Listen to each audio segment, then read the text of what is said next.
متقابلة معي قالت إنه سبب التركة أو لمحت لأنه سبب التركة أو الانفصال هو إنه ما كان في تضحية أو مواقف معينة.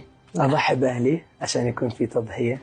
لا، ما ضروري يكون هيدا الشيء مو هذا السبب. المواقف أنس منا بس بالماديات أو بالمصاري.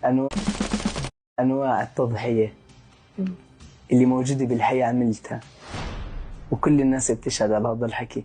هي كان شغلة واحدة وهي مستحيل أضحي فيها، وهي سبب الانفصال، إنه البيت اللي شريته لأهلي ومسجله باسم أمي إني أسجله باسمها. شو السبب الحقيقي لانفصالك عن أنس الشايب؟ خانك؟ لا. استغل نجاحك؟ بغار لأنك ناجحة؟ عصبي وبتخافي من ردات فعله؟ عصبي وبخاف من ردات فعله.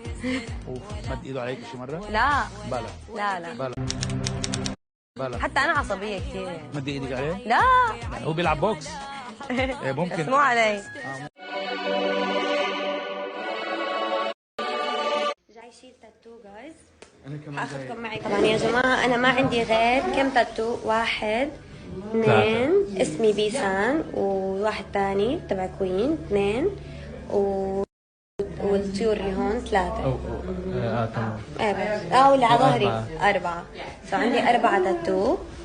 فاليوم حشيل تاتو الكوين، فان شاء الله يكونوا هون بيشيلوا تاتو. هو طبعا بده جلسات وبعرف هالشيء. حنبلش باول جلسه. استنى شيء. اوكي رح يعقموه. اوكي. وهيك كيف هو رايح. بعدين رح يحطوا الليزر عليه. بده اكثر من جلسه طبعا. هذا بده كم جلسات؟ 3-4 جلسات. ايه بيوجع لانه ليزر بس عادي. انا ما بتجرح. انا هلا وانت شو هي بس لهم هي شو؟ كينج يعني انه انا ملك. ايه منك عامله ماتشنج مع حدا؟